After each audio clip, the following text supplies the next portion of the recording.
We've got news. Got news. About my Cleveland Browns. We've got an oblique problem. Obliques are big deals, especially when it's your quarterback. Now, he might be fourth on the depth chart, but he was number one in the preseason game last week, and he did a great job. 138 yards, 2 touchdowns. Shedeur Sanders has an oblique injury. That is not good. I do not like this. I hate this because I want to see more reps for Shedeur Sanders. Shedeur Sanders, a projected breakout this season, has been sidelined unexpectedly. The Browns coaching staff confirmed an oblique injury significant enough to keep him out of all activity. No reps, no drills, no warm-ups. Concerns are rising about how this may affect his momentum and force adjustments to the team's plan. The focus now is his recovery timeline, the impact on his development, and the next steps for the quarterback depth chart. Browns rookie quarterback Shedeur Sanders injured his oblique during practice today, putting his status in doubt for Saturday's preseason game against the Eagles. He's the latest quarterback on Cleveland's roster who has dealt with a health issue, joining fellow rookie Dillon Gabriel and Kenny Pickett.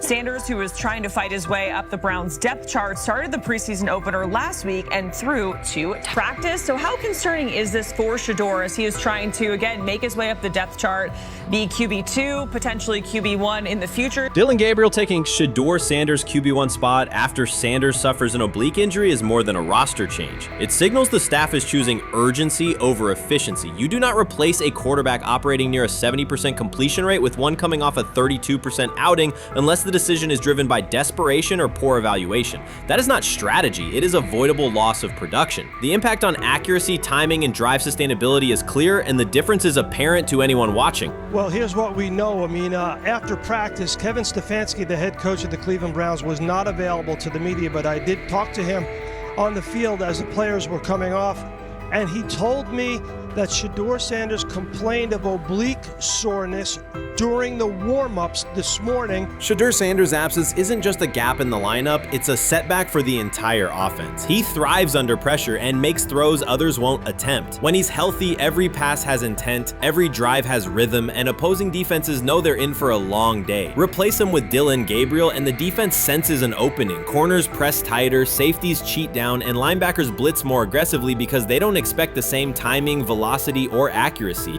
Yes. I mean, yeah, I'm a fan. I'm not even going to try to hide it. Rich gets You guys are fans. Like, you guys talk about the Cleveland Browns quite a bit. Yeah, it's almost annoying to me. It aggravates people. Like, people don't like the fact that Rich talks a lot about They must love Shedeur. I'm here. But it's like, you know, you have a friend, and that friend's child is following in the family's footsteps. You want them to do well. I don't know why people have such an issue. I know Rich is supposed to be impartial, but it's kind of hard when you have that type of tie to it. But yeah, I'm rooting for Shedeur, man. And Dillon Gabriel's 32% completion rate isn't just poor, it's untenable at this level. A number that low needs no context. It means 2 misses for every completion. Weather, opponent, and play calls are secondary when efficiency is that limited. That output does not sustain drives or keep the full playbook viable, yet he is starting while Shedeur Sanders is sidelined. The contrast is clear. Sanders brings accuracy, timing, and command. Gabriel's recent performance reflects inconsistency and missed opportunities. Choosing Gabriel under these circumstances reduces offensive reliability and invites defensive pressure. It is a decision that sacrifices efficiency and field position. So it'll be interesting to see what happens with Dillon Gabriel, but to the Shedeur Sanders point, it is unfortunate because I thought he was gaining some momentum. I know the practice that they had before they left for Philly, Daniel Oyefusi reported that he actually took the most reps of all of the quarterbacks. And that was the first time that had happened. It was the first time that he had went ahead of Dillon Gabriel, practicing with the twos, etc. So like coming off that stout performance against the Carolina Panthers, he was gaining momentum. If this were a clean evaluation, there would be no debate. Shedeur Sanders is the clear choice. He's accurate, composed, and consistent with a track record of high-level production. Dillon Gabriel remains a question mark, and not the kind that stresses defense. He's the kind that makes coaches consider leaning on the run to limit risk and protect field position. The reality is that injuries create openings for players who haven't earned them. Gabriel has stepped into QB1 while Sanders is out, but that reflects circumstance, not superiority. We don't know the severity of this oblique injury and whether it will even keep him out of Saturday's game against the Eagles. As for moving up the depth chart, I'm the Browns preseason sideline reporter. I was there Friday night when he burst onto the stage and set the NFL world buzzing. And yes, his demeanor was tremendous. His poise was tremendous. He did the things that were asked of him. But at the end of the day, he wasn't actually asked to do all that much. The real concern is how this could attach to Shedeur Sanders' reputation. The NFL is unforgiving about availability. An oblique injury for a quarterback isn't minor. It affects mechanics, torque, and timing. Even with a strong return, the injury-prone label can linger. For the Cleveland Browns, or any team seeking stability under center, that perception is toxic. Teams don't want a player they fear won't make it through October. That's the risk. Talent doesn't always overcome league politics. Once questions about durability start, they rarely fade. They surface in contract terms, roster decisions, and sideline evaluations. So Shedeur Sanders is injured again? If you were following along on social media today for the Browns' first joint practice in Philadelphia against the Eagles, wow, you were in for a tumultuous ride. I mean, all the reporters, both Browns and Eagles reporters, were pretty much flabbergasted at the fact that Shedeur Sanders was taking 0 team reps during the day, and even Tyler Huntley was getting team reps instead of Shedeur. And then it came out, obviously, everybody's speculating. There's people calling for Kevin's jobs. And before I go any further, I don't blame anybody, ever. Meanwhile, Dillon Gabriel's numbers should be sidelining him, not elevating him. A 32% completion rate isn't a dip, it's a warning sign that points to issues with field vision, timing, and receiver cohesion. That's the quarterback taking snaps while Shedeur Sanders is out. Put their work side by side and the gap is obvious. Sanders shows consistent placement, timing, and footwork that reflect high-level execution. Gabriel's recent output introduces variability that shrinks the call sheet and stalls drives. You can't claim the priority is winning while starting a quarterback who isn't reliably delivering routine completions. Fans recognize it, receivers lose confidence and tempo when targets are off, the offensive line's urgency fades when protection doesn't translate into productive throws, team belief in the quarterback is fragile, and once it erodes, a season can come apart quickly. We could be looking at, 3/4 of Snoop and maybe 1/4 of Dillon Gabriel. Not really exciting for the fans. Of course, it would be nice to see what Dillon looks like. Did spend third-round capital on him. If you're Dillon Gabriel and you're a rookie, is not going to be you on want to this get team. healed. You want the reps. You want to take these reps. So what do you do to prepare yourself and get ready? Because, man, when rookies get injured, it's like these reps are so valuable. Yeah, sets him back a lot. We do have some video here. Mike Garafolo had some video of Jalen Hurts kind of helping Shedeur use his cart to get off the field here. Shedeur Sanders changes the entire equation. His presence under center keeps defenses honest, keeps teammates engaged, and expands the coaching staff's options. You can call vertical shots, open the playbook, and control the game's tempo. Dillon Gabriel limits that. With him, the playbook narrows, drives stall, and the defense ends up on the field too long trying to compensate. The Cleveland Browns are not in a position to gamble at quarterback. This is a franchise with a difficult history at the position. With Gabriel, the issues are visible from the stands. A 32% completion rate won't jump to 60% with a few extra reps. If anything, it will decline as defenses present looks they would not risk against Shedeur. And that's the core issue. Shedeur Sanders at 80% is still a better quarterback than Dillon Gabriel at his best. That isn't exaggeration, it's the numbers. If Sanders is a 70% passer when healthy, even a drop to 60% keeps him well ahead of where Gabriel is now. Yet the team is rolling with the quarterback who isn't delivering routine completions. Every week Sanders is out, his hold on QB1 loosens. That's the hard truth. The longer Gabriel stays in the role, the more coaches cite continuity and chemistry to cover what's happening on the field. Every throw and every drive has to be a statement, not just to win, but to erase any notion that Gabriel is a legitimate alternative. In the NFL, QB1 isn't handed back because you used to be the best option. You have to take it. Started off with some positive news for Shedeur, and then it kind of just went left real quick. Shedeur got the news early on that if Dillon Gabriel couldn't go, he would get his second straight start in the Saturday preseason game against the Philadelphia Eagles. And then he went on to injure his oblique. For the fans who don't know exactly what part of the body the oblique is at, what that injury is, and how it can impact the quarterback, can you explain to them what is an oblique injury? It's like it's like up in this area, right? Well, you can't see me, but like right up in here, you know, when you go to throw, like obviously that's all that. So the truth is straightforward. The Cleveland Browns, or any team in this situation, aren't going anywhere meaningful with Dillon Gabriel under center. You can frame it as progress and point to selective highlights, but reality will level it out, and by then the season is already slipping. Shedeur Sanders is the difference between a team with a path forward and a team playing out the schedule. He reads coverages, delivers on-time throws, and forces defenses to respect every level of the field. Gabriel turns the offense into guesswork. The NFL is built on results, and the results are clear. Gabriel's 32% completion rate functions as a warning sign. It doesn't need context, a clinic, or a film session to explain. It signals inefficiency that stalls drives and compresses the playbook. Yet he has been handed the role Shedeur established through precision, composure, and production. That decision undercuts the stated goal of winning. With Sanders, the offense retains structure, rhythm, and threat. With Gabriel, it narrows and exposes the defense to longer stretches on the field. Sometime last week, and then, and I just tweeted that out again this morning, and then today, the Joe Flacco one got posted. So running through this, and then of course we'll still have Dillon will be next, and then Shedeur will come last. As training camp nears, Mary Kay Cabot is providing straightforward analysis of the Cleveland Browns quarterback competition. The starter has not been named, but she has moved away from her earlier skepticism of Shedeur Sanders and now acknowledges his talent and potential. Cabot explained that if Joe Flacco is chosen to start week 1, it will mean he is the most prepared to play immediately. This approach would also give younger quarterbacks such as Kenny Pickett time to adjust, refine their skills, and maximize their potential while Flacco handles the early workload. She added that a Flacco start would not prevent Sanders from earning the position later in the season. The depth chart remains flexible, and Sanders' continued development could put him in line for an opportunity as circumstances evolve. Cabot also noted that Pickett could win the job for week 1, but he must demonstrate he can integrate smoothly with the offense and perform reliably under pressure. The Browns want a leader who can control the huddle, execute plays efficiently, and maintain composure. Pickett's performances in upcoming practices and preseason games will be critical in determining whether he secures the starting role or Sanders ultimately takes the reins as the season progresses. Things like that. It doesn't mean that that Kenny can't swoop in there and steal that job by them, but he's really going to have to show that he has a complete mastery of this scheme and this system, and that they don't have to dial it back a lot to put him in there. So these will be some considerations, and I do think that that as the preseason goes along, it will become evident.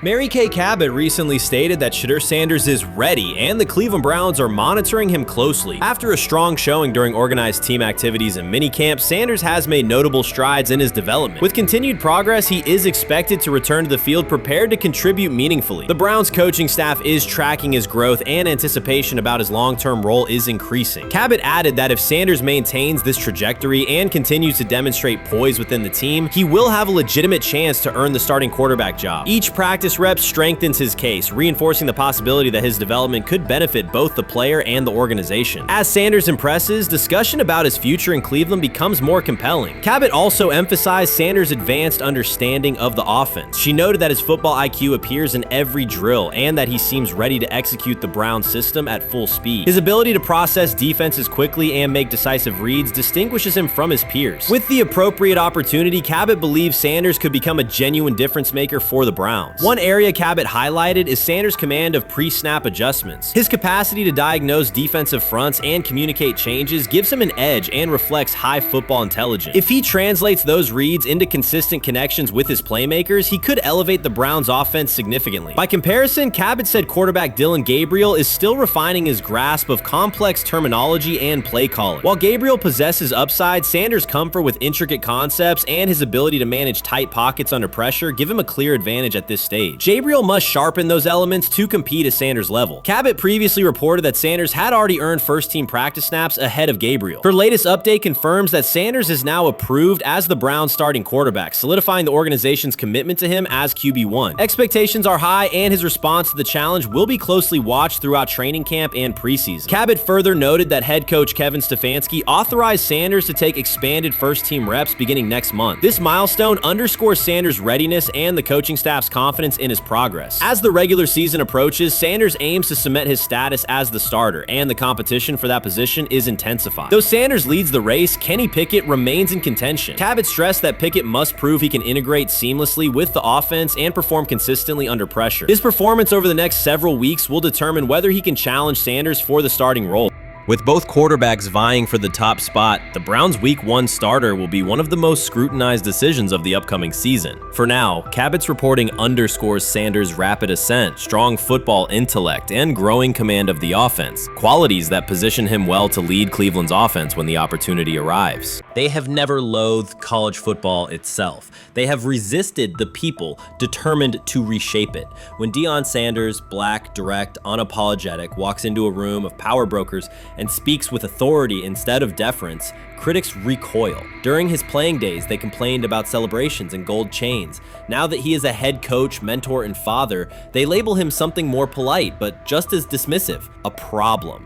At Big 12 Media Days, Sanders addressed the accelerating chaos of the name, image, likeness market. He said college football needs a salary cap, not to hobble players, but to impose order on a system that showers unproven freshmen with 7-figure promises while the rest of a roster hunts for scraps. He called the situation unsustainable. Within hours, ESPN commentator Paul Feinbaum branded him a hypocrite, arguing that Sanders profited from NIL at Jackson State and now wants rules only because his most marketable athletes have moved on. The accusation spread quickly because it fit a comfortable storyline. Outspoken black coach gains from change, then protests when the advantage disappears. That framing ignores context. Sanders never criticized players earning money. At Jackson State, he urged corporate sponsors to partner with athletes who had been invisible to major brands for decades. What he wants now is stability, standardized guidelines, basic financial literacy, and roster balance that prevents locker rooms from fracturing over uneven payouts. When other coaches, Nick Saban, Dabo Swinney, Lane Kiffin, voiced similar concerns, they were praised for foresight. When Sanders spoke,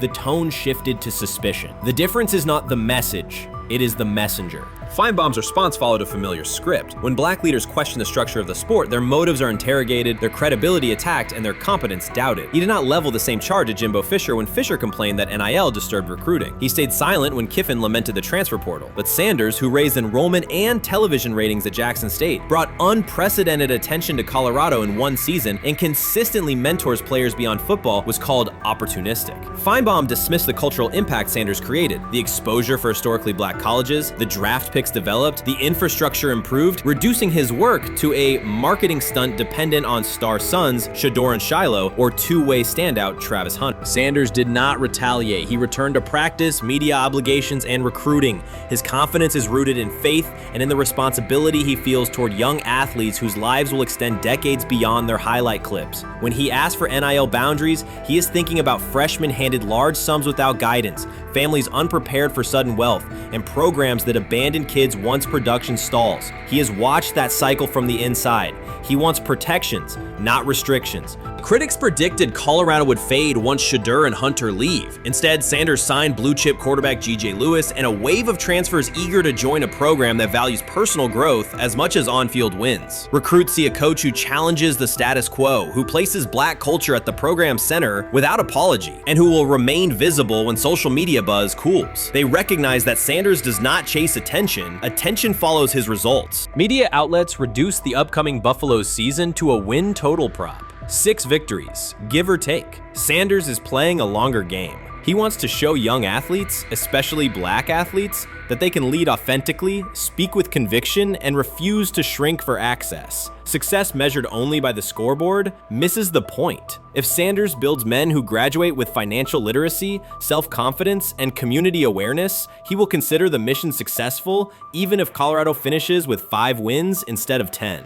None of that registers with commentators invested in an older hierarchy. For them, leadership should remain predictable, reserved posture, muted tone, minimal cultural expression. Sanders contradicts that image. The possibility that his methods could spread to other coaches, to other programs, threatens a model that has kept decision-making and revenue streams concentrated for generations. So the debate is not about hypocrisy or payroll ceilings. It is about control of the narrative and who is deemed qualified to write it. Sanders refuses to surrender that authority. He knows order is necessary. He also knows whose voices have been ignored whenever real reform is discussed. By speaking plainly, he forces television panels, athletic directors, and conference commissioners to confront issues they would rather defer: financial education, equitable resource distribution, and consistent national standards. Whether Colorado exceeds betting lines this fall will not change the trajectory Sanders has already set. He made Boulder relevant, energized recruiting beyond traditional power corridors, and broadened college football's cultural reach. That influence will persist long after social media debates cool. If his call for NIL structure eventually becomes policy, as the NCAA and Congress now contemplate, Feinbaum's soundbite will fade while Sanders' imprint endures. In the end, accusations of hypocrisy say more about the accuser than the coach. Sanders has remained consistent: empower athletes, hold adults accountable, and inject stability before unchecked money corrodes the locker room. The people who stand to lose clout in that environment prefer the chaos they can manipulate. Sanders prefers a system that nurtures the players who make the sport worth watching. His advocacy is rooted in experience, not self-interest, and his critics will have to decide whether to engage with that reality or keep shouting from the sidelines.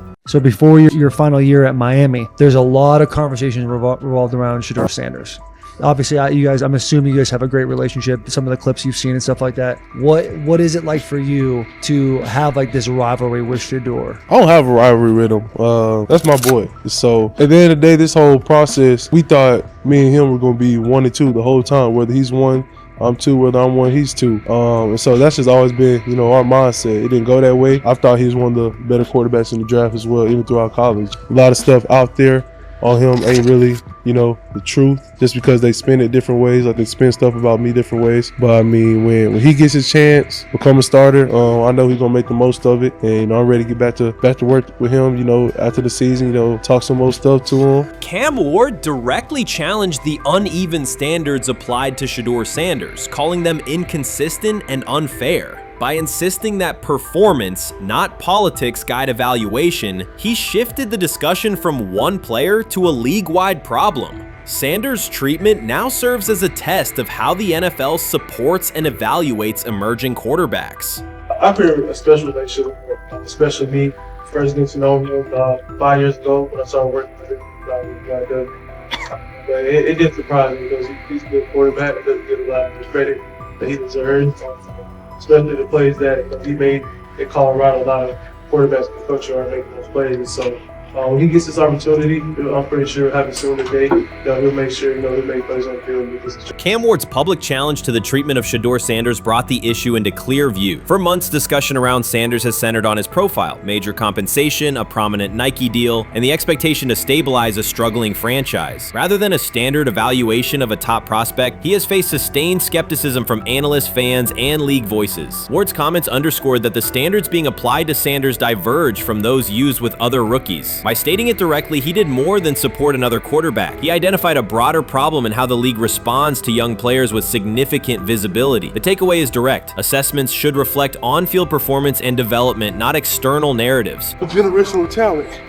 I'm gonna prove him right. I'm gonna prove him right. Don't worry. Oh my God. An article came out today. I'm generational. So I guess it's article versus article. I like that you think that, man. But we all know the truth. What? Trav gonna be first? You generational, I'm legendary. That's cool. We can be legendary. Legendary, get their ass. We'll start doing it like 5 minutes. Shedeur Sanders entered the league with more than a playbook. He brought a public brand, a family legacy, and expectations unusual for a first-year quarterback. Before his first regular season throw, he was already positioned at the center of attention. Rather than assess him on that reality and his on-field ability, many voices reduced him to marketing, treating visibility as proof of hype instead of performance. Cam Ward pushed back on that framing. His point was simple: judge Sanders by the same criteria applied to other rookies. With Sanders' resume, production, leadership, and composure, most first-year quarterbacks would be discussed as long-term cornerstones. The evaluation should be consistent, focused on development and results, not perception. This is the process with Shedeur, who I know is a buddy of yours, and how do you think both of you guys will end up doing the league? I think we'll both end up being one of the best quarterbacks in the league. I just think the work that me and him are willing to put in, the relationship we had to constantly compete each and every day, to better our craft, for ourselves. I just think it's going to end up paying off for us in the long run. Do you guys kid each other about who's going first and how much does that matter to you? Yeah, we play around, we joke around with it. It really don't mean nothing. The draft pick will never mean anything. At the end of the day, you got to show whether you can prove each and every Sunday. You can't just do it 1 year. Disrespect shows up in two patterns. First, Shedeur Sanders is repeatedly framed through his father, Deion Sanders, as if lineage erases his own work. Discussion drifts to pedigree instead of what the film shows. Second, his visibility is treated with suspicion. His audience reach, partnerships, and ability to lift ratings are labeled hype rather than recognized as value. Instead of acknowledging that he drives demand and expands the stage for his team, critics call it an unfair edge. The result is a skewed evaluation. Star power is held against him while on-field production gets pushed aside. The standard should be consistent. Assess the tape and the development, not the last name or the attention it brings. Well, Ward were microfacts. Cam Ward's remarks went beyond defending Shedeur Sanders. They confronted how the league manages star power. The reality is simple. The NFL markets visibility, but resists it when a player doesn't follow the expected script. Rookies are supposed to be quiet, deferential, and grateful for limited leverage. Sanders arrived with leverage, brand reach, major endorsements, and confidence. And that presence was recast as entitlement. Instead of treating those factors as earned advantages, much of the commentary used them to diminish him. Ward called out that contradiction. The same influence the league sells to audiences is criticized when a young player exercises it. His point is a standards problem, not a personality dispute. Evaluate Sanders on his preparation, leadership, and results. Don't penalize him for having a platform or for using the leverage that the modern NFL itself helps create. Now it sounds like the Cleveland Browns are going to all but imprison Shedeur Sanders in the football sense of a very talented rookie quarterback who obviously needs reps, needs an opportunity, and who now, barring some miraculous luck, will not get the opportunity to play in a single real game. I'm sure many around the NFL are celebrating as we speak. They are chuckling about this. Many in the NFL wanted to teach Shedeur and his daddy. Cleveland became the center of the conversation. With Shedeur Sanders attached to a major Nike partnership, the expectation was straightforward. He should be given real game reps. The Browns instead leaned on Joe Flacco as the default choice, treating stability as the safer path while sidelining a quarterback with clear cultural and commercial pull. Each week Sanders didn't see the field, scrutiny grew. Commentary questioned the value of his contract environment and relevance, and fan debate shifted from development to doubt. That wasn't measured evaluation. It was a delay framed as prudence that eroded confidence in the process. Cam Ward reset the terms of the debate. He pointed to an uneven standard. When veterans or other young players secure significant endorsements, it's considered smart business. When Sanders does it at scale, it's recast as ego or hype. Even the scope of his off-field agreements became ammunition against him rather than evidence of market demand. Ward's position is simple. Use one standard. Assess Sanders on preparation, decision-making, and progression, not on discomfort with his platform. Treat visibility as an asset, not a disqualifier. The issue isn't attitude or branding, it's the consistency of the evaluation. Ward called it directly. The treatment has been unequal, and it should be corrected by aligning opportunity with performance criteria. Fans need to recognize there's not a team in the league he'd start for. Not one. That's not ridiculous, that's not unfair, that's not a vast conspiracy. Shedeur Sanders fans are Angel Reese fans. They're just fair weather fans who don't really give a fuck about the sport. Most of them are just Deion fucking groupies that followed him when he went to fucking Colorado, just like Angel Reese's fans had never watched basketball prior to her playing at LSU, and they followed her to the WNBA and don't know shit about the sport. That's it. Now Deion fucking groupies are running around acting like, oh, this is payback to his dad. The timing is pivotal. Shedeur Sanders isn't trying to blend into the league's background. He's shaping the agenda. He drives debate segments, fuels short-form highlights, and moves merchandise at a pace most rookies never approach. By the metrics that define modern attention, he is the draw. Yet, a segment of observers continues to undercut him, not because of shortcomings on tape, but because of discomfort with how prominent he already is. Cam Ward put words to what many could see. Coverage around Sanders has been filtered through reaction to his visibility, rather than a clear read of his performance and growth. The market has already weighed in. Demand is real, not manufactured. Nike's record-level rookie endorsement aligned with that reality, signaling long-term value and cultural reach. This exposes a core contradiction.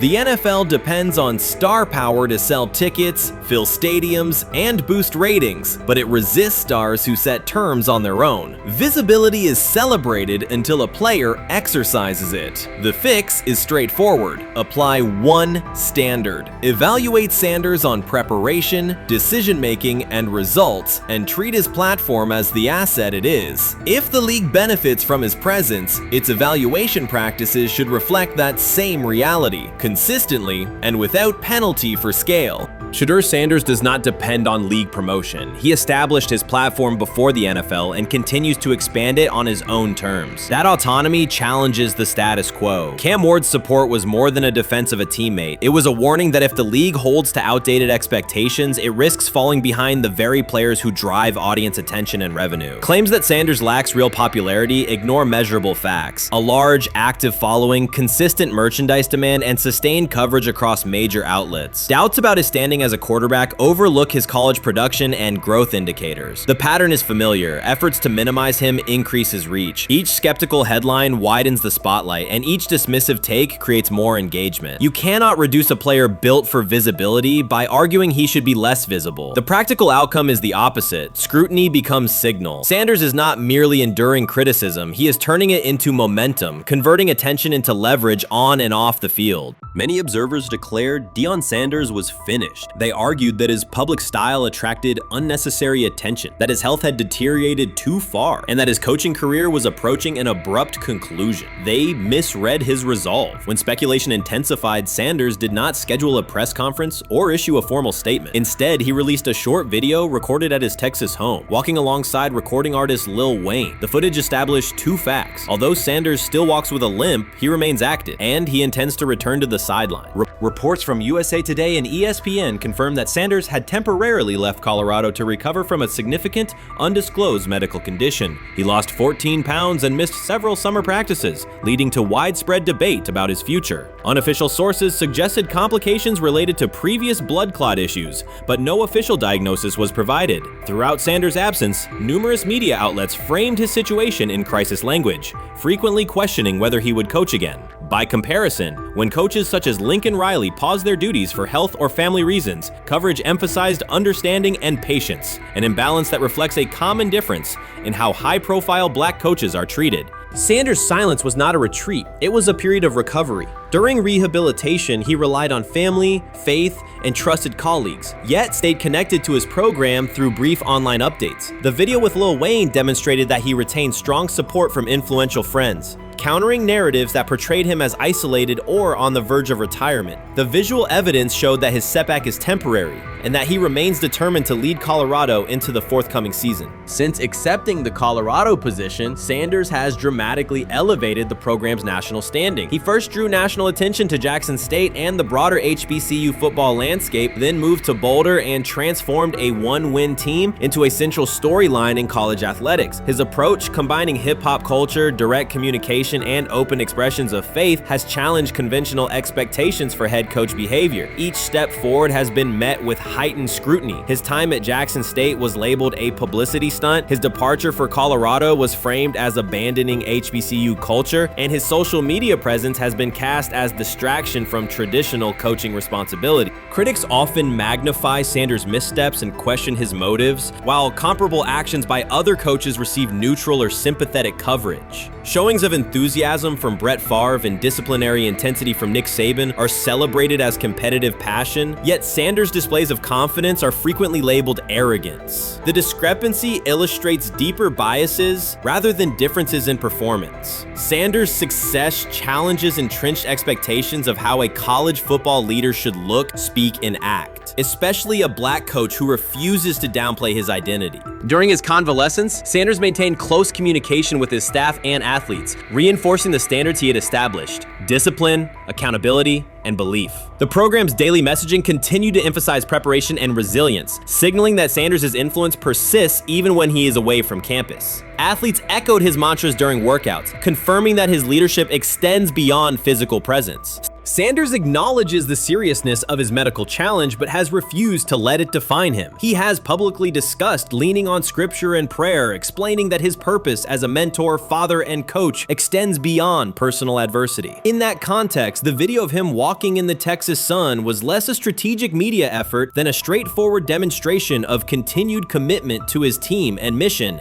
Colorado still requires Sanders' vision. Prior to his arrival, attendance was low, national media attention was minimal, and recruiting momentum had stalled. Sanders' leadership brought renewed energy, authentic identity, and higher standards of accountability. Players who previously lacked representation in college football leadership found a coach who shares, affirms, and elevates their cultural background. Sanders supplements conventional coaching priorities, scheme, fundamentals, and execution with empowerment initiatives that cultivate self-confidence and authenticity. As preseason camp approaches, Sanders intends to resume full involvement, even if medical recovery remains ongoing. His presence is expected to restore on-site leadership, stabilize the locker room, and direct media coverage toward on-field progress. For Sanders, the objective extends beyond compiling wins and includes completing a cultural transformation that expands how success and leadership are defined in modern college football. Those who predict his decline overlook the underlying traits, faith, perseverance, and purpose that have supported Sanders throughout his career. Doubts, rumors, and disproportionate scrutiny have followed him from playing days into coaching, and he has consistently responded with results. His current health setback is another obstacle, not a conclusion. The broader initiative he leads, centered on authenticity, opportunity, and high standards, continues. When Sanders returns to the sideline, it will mark the next stage of a movement he has guided from Jackson State to Boulder. The recent period of quiet has been strategic rather than passive. Instead of defending himself in daily briefings, Sanders focused on rehabilitation, remote program oversight, and family support. Each brief social media message reinforced a consistent theme: faith and preparation. He has articulated gratitude for medical professionals and has reiterated that his mission at Colorado is unfinished. His public references to scripture have been direct but measured, aligning with his long-standing practice of integrating faith into leadership.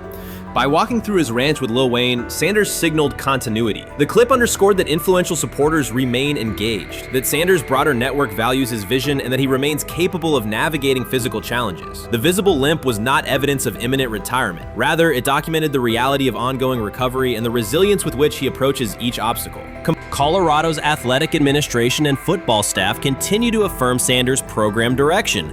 Recruitment communications cite his established record in fostering cultural relevance and national exposure. Prospective athletes respond to a coach who presents a transparent path to development, both on and off the field. Current players refer to Sanders' coaching points with clarity, citing specific drills and expectations that remain unchanged during his absence. These indicators demonstrate that the core structures Sanders implemented are functioning and that his return will be an amplification, not a restart. Criticism regarding Sanders' public persona often conflates media style with coaching substance. Analysis from opponents suggests that social media engagement dilutes football preparation, yet Sanders' staffs emphasize time management and delegation. Defensive and offensive coordinators handle in-game adjustments, while Sanders directs overall culture, recruitment, and leadership. He has articulated that visibility serves to amplify program accomplishments and enhance player opportunities, not replace strategic football planning.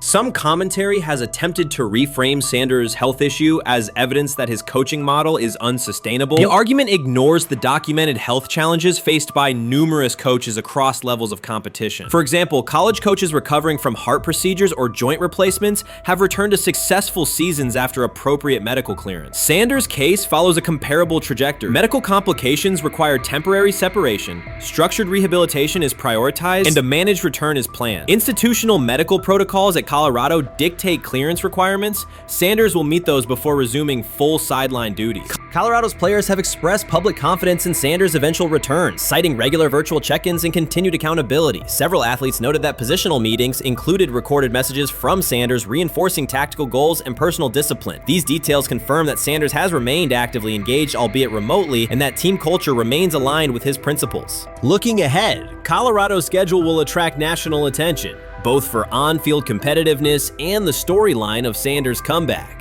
Analysts will evaluate how quickly he reestablishes day-to-day rhythm and whether his physical limitations influence practice oversight. Internal planning accommodates gradual escalation of responsibilities, with medical staff and strength and conditioning personnel contributing to phase reintegration. The broader significance of Sanders' return extends beyond Colorado. His visibility continues to challenge prevailing narratives about leadership styles and pathways in college athletics. By prioritizing authenticity, open articulation of faith, and cultural expression, Sanders offers a contrasting template to more conventional models. His eventual recovery and sideline presence will reinforce the argument that diverse leadership profiles can succeed in elite collegiate competition. In summary, rumors of Deion Sanders' coaching demise were premature. Verified reports confirm a substantial but temporary medical setback. He used the time away to focus on health, sustain program engagement, and rely on a support system anchored in family, friends, and faith. His recent public appearance demonstrated active recovery and reaffirmed his intention to resume leadership in Boulder. The forthcoming season will test Colorado on the field, but it will also underscore the durability of Sanders' vision, one that combines competitive ambition with cultural resonance. Observers who continue to question his longevity overlook the resilience and purpose that have defined his career. Sanders' return is imminent, and the movement he leads remains intact. Chris Carter's televised assessment of Shedeur Sanders triggered immediate pushback from Cleveland fans, local media, and even several Browns veterans. Carter dismissed Sanders, a fifth-round pick, as unprepared to start, and framed the growing interest around him as purely a byproduct of surname recognition. Since that segment aired, practice reports have told a very different story. Observers inside the Browns facility describe a rookie quarterback who is closing the gap on Kenny Pickett and Dillon Gabriel with surprising speed. Sanders first turned heads in rookie minicamp by directing the huddle with a calm that belied his inexperience. Position coaches reported that he rarely repeated mental errors during installation periods, a trait they rank highly when grading young quarterbacks. In organized team activities, he showed consistent timing on intermediate routes, kept turnover numbers low in 7-on-7 periods, and demonstrated early command of Kevin Stefanski's protection calls. That steady execution earned him a handful of first-team snaps, reps that would ordinarily have belonged to Pickett by default.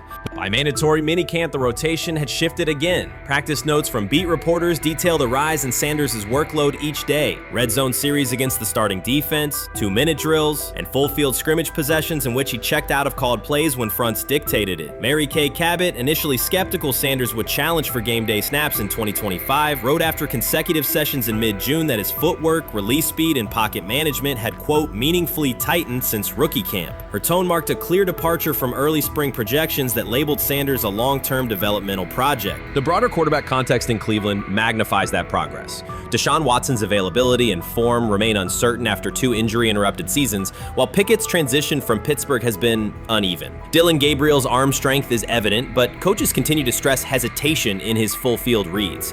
Against that backdrop, Sanders' quick decision-making and mechanical efficiency have begun to look less like a pleasant surprise and more like the roster's most reliable short-term plan. Inside the locker room, acceptance has followed performance. Wide receivers cite Sanders' ball placement on outbreaking routes, noting that the ball routinely arrives on the upfield shoulder, a small but essential detail that allows for yards after the catch. Offensive linemen appreciate his pocket awareness. Joel Bitonio remarked privately that Sanders slides up instead of bailing when edge pressure flashes. Defensive backs say his eye discipline forces them to hold coverage longer than they expected against a rookie. Such cross-positional respect develops only when day-to-day tape shows tangible improvement. The reaction to Carter's critique highlights a recurring double standard applied to young black quarterbacks. Traits celebrated as swagger or confidence in other players were labeled arrogance when associated with Sanders, yet the quarterback himself has not responded publicly. There have been no subtle social media jabs, no mention of critics in interviews, only repeated references to competing for every rep and learning from veterans. That measured approach, combined with hard evidence from practice, has softened earlier doubts among coaches who prioritize demeanor as much as arm talent.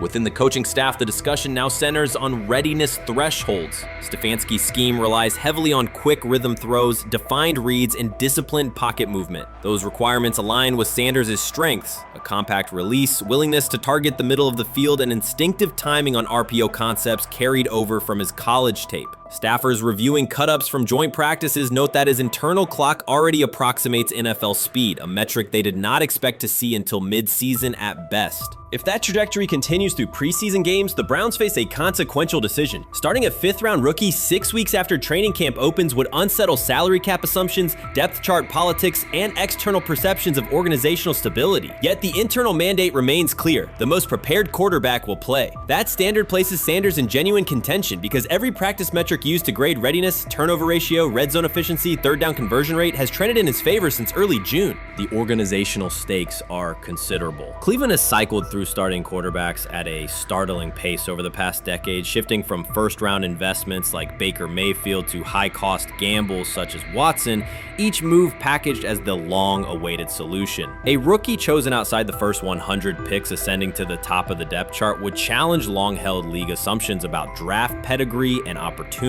It would also validate the evaluation philosophy that prioritized Sanders' intangibles: processing speed, leadership presence, over conventional arm strength thresholds that pushed him down the draft board. Carter's televised remarks now sit awkwardly alongside daily updates from Berea. His critique relied on pre-draft labels and the presumption that a late-round passer with a famous father would need a redshirt year. Practice film contradicts that stance. Sanders checks protections at the line, manipulates safeties with shoulder fakes, and has reduced turnover-worthy throws in full-speed sessions to single digits. Statistics normally cited for veteran backups, not rookies. The longer that evidence accumulates, the more Carter's comments appear rooted in legacy bias rather than objective performance review. None of this guarantees Sanders will open the season under center. Preseason defenses test quarterbacks in ways practice cannot. Defensive coordinators will disguise pressure and boundary rotation to force late decisions. Sanders must show he can adjust protections and exploit mismatches without the benefit of a controlled environment. Yet within the Browns facility, the conversation has shifted from if he will be ready to when. Quiet confidence from Amari Cooper and other veterans suggests they believe Sanders can steady an offense searching for consistency more than highlight reel heroics. Sanders' rise also affects long-term roster calculus. If he earns the job and performs competently, Cleveland gains starter-level production on a cost-controlled rookie contract, freeing cap space allocated to other positions. That scenario could reshape roster-building strategy in a division featuring Joe Burrow and Lamar Jackson, quarterbacks whose contracts consume significant percentages of team payroll.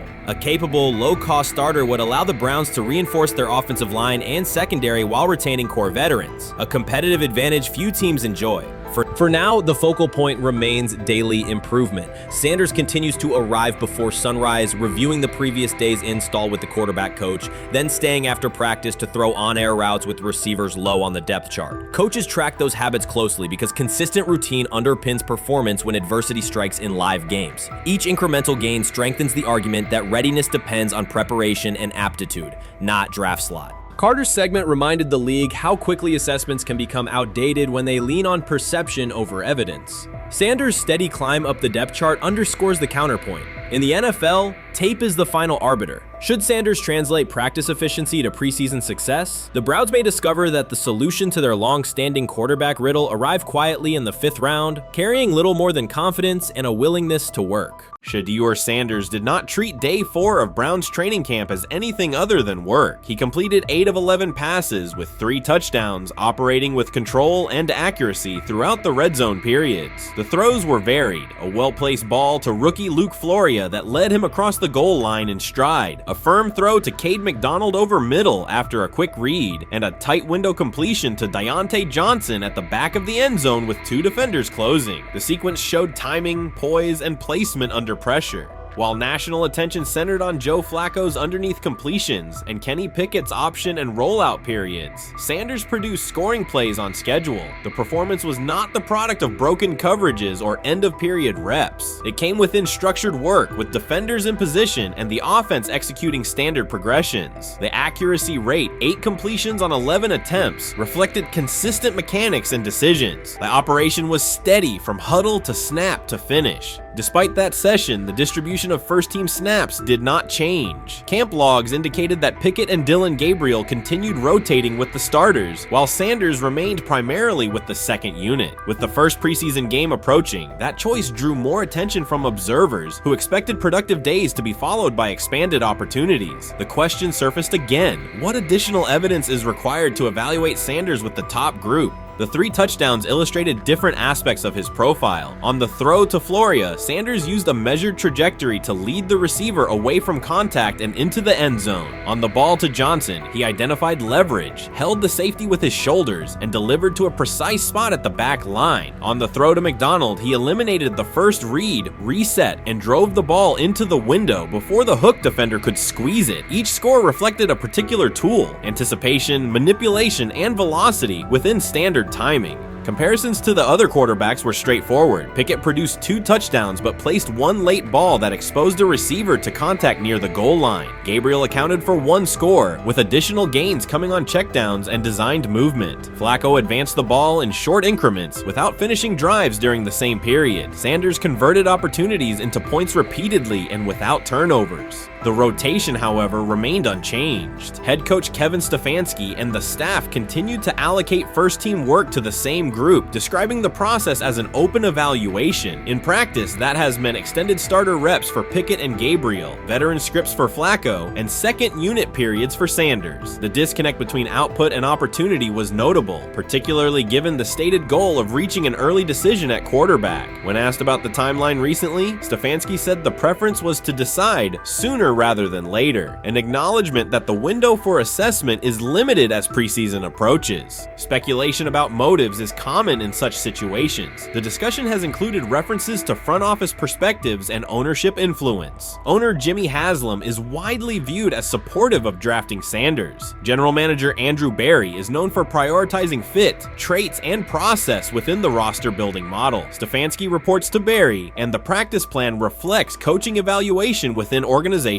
parameters. None of that guarantees any outcome. It does explain why rotations can remain conservative even after strong individual periods. Regardless of internal views, the most useful next step for the evaluation would be a defined set of first-team snaps for Sanders to put comparable tape next to his peers. There was also outside attention on several practice segments from earlier in camp that showed Sanders throwing during lulls to non-receiver personnel, ball attendants, staffers, and assistants, while other quarterbacks were in script with full units. Those clips circulated widely and were interpreted by some as dismissive. Sanders addressed questions about it by narrowing the focus to preparation, explaining that his responsibility is to be ready for the work assigned and that he has adjusted at every level of competition, from HBCU ball to the Power 5 and now the NFL. The response matched his general approach: acknowledge the situation, maintain routine, and continue to execute when the next period begins. The broader draft day and narrative context remains part of the conversation. Sanders' college resume included efficient production and high completion rates across 2 programs, culminating in national recognition such as the Johnny Unitas Golden Arm Award. His selection in the 5th round was driven by varying evaluations of projection, scheme fit, and development timelines. The result is the current environment. He must present his case within limited windows, then wait for access to the next rung of competition. That does not make the process unfair. It makes it exacting. The best answer for him and for the staff is additional, comparable reps and clear tape.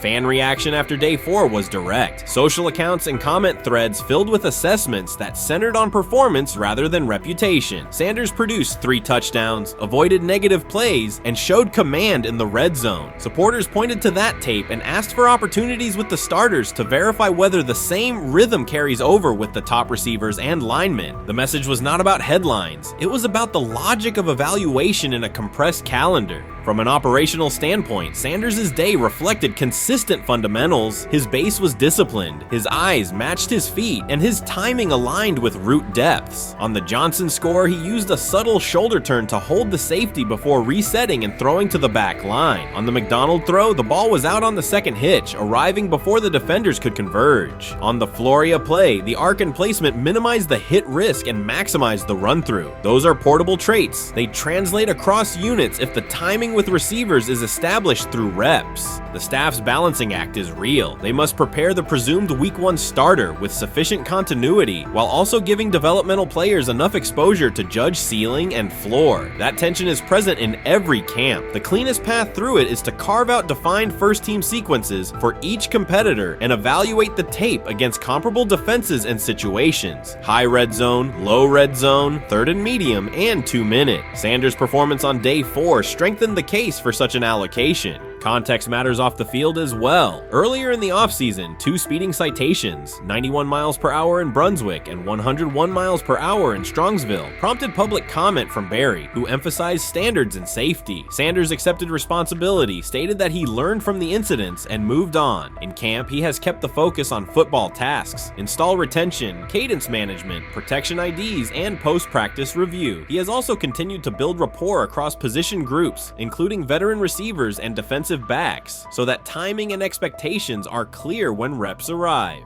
None of this diminishes the experience of the veterans in the room. Flacco has decades of film, Pickett has multiple seasons of NFL starts, and Gabriel brings mobility and a defined collegiate profile. It does, however, underscore the purpose of camp, to align decisions with current performance. Sanders produced the most efficient scoring period of the day. The next logical step is to see that operation with the starting unit, document the results, and compare them to the other candidates under the same conditions. The preseason opener will compress timelines further. Install packages expand, and coaches begin to narrow personnel groupings. If the objective is to identify the quarterback who can operate the offense most cleanly on Sundays, then structured exposure now will give the staff better information later. A small but deliberate set of first-team snaps for Sanders, scripted early downs, a third down sequence, and a red zone series would provide data without disrupting broader preparation. Until that occurs, Sanders can only continue to control process and execution. Day 4 showed what that looks like when opportunities align. Efficient reads, disciplined mechanics, and finishes in the end zone. He did not seek attention for the sequence. He put it on tape. If the evaluation remains consistent with the stated competition, comparable snaps should follow. If they do, the staff will have a clear, side-by-side measure. If they do not, the question from observers will remain the same. What more needs to be seen to justify the look?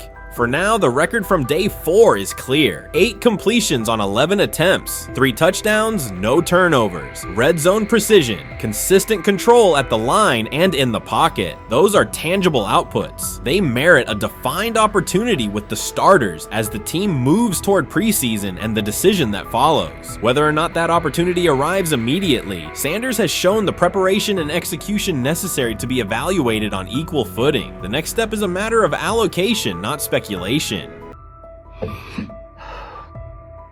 I'm about to unleash about Shedeur Sanders. I just watched what happened to Shedeur Sanders in the Cleveland Browns' third and final preseason game. And I'm outraged, I'm sickened, and I'm saddened.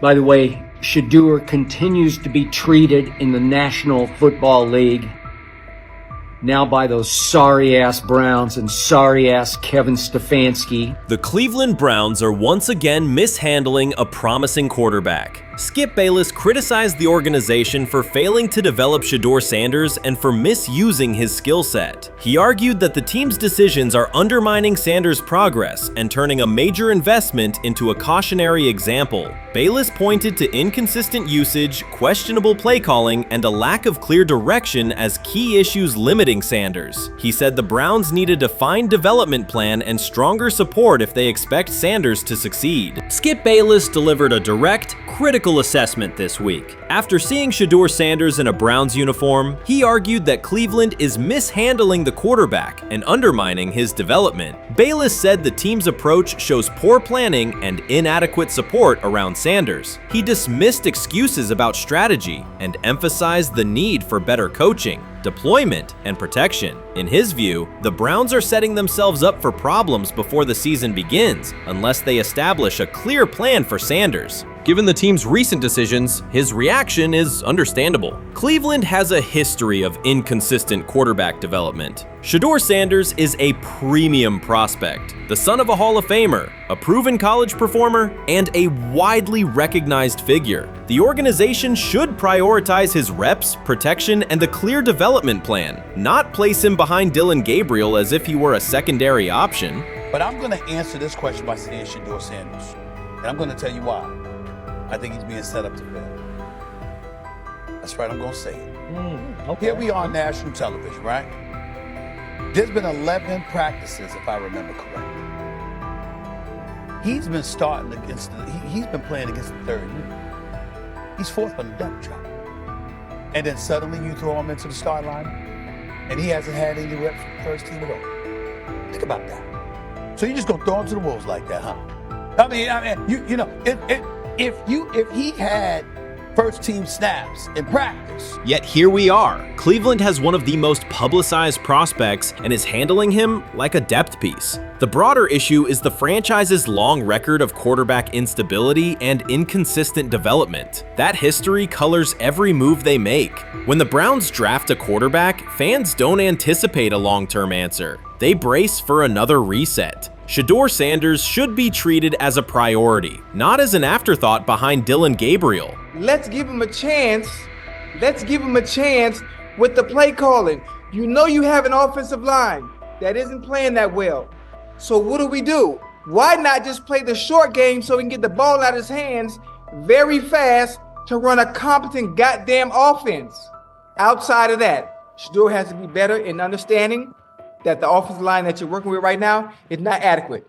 Why not allow the players that are competing for a job, in this instance, Shedeur Sanders, to finish off the 2-minute drill? When Browns fans see another quarterback selected, they brace for another setback. The franchise's recent history, from Johnny Manziel's failed stint to the rocky handling of Baker Mayfield, reflects inconsistent development and short-term decision-making. Against that backdrop, Skip Bayless's reaction to Shedeur Sanders on Cleveland's roster was blunt. He argued the team is already mishandling a premium prospect by treating him as a secondary option instead of a centerpiece for the future. Bayless's position is straightforward. Sanders is not just a name, he brings proven college production, leadership traits, and significant visibility that can strengthen both the offense and the organization's broader profile. Burying him on the depth chart behind Dillon Gabriel signals a lack of a clear development plan and wastes early momentum. Instead, Bayless contends, Cleveland should establish a defined pathway.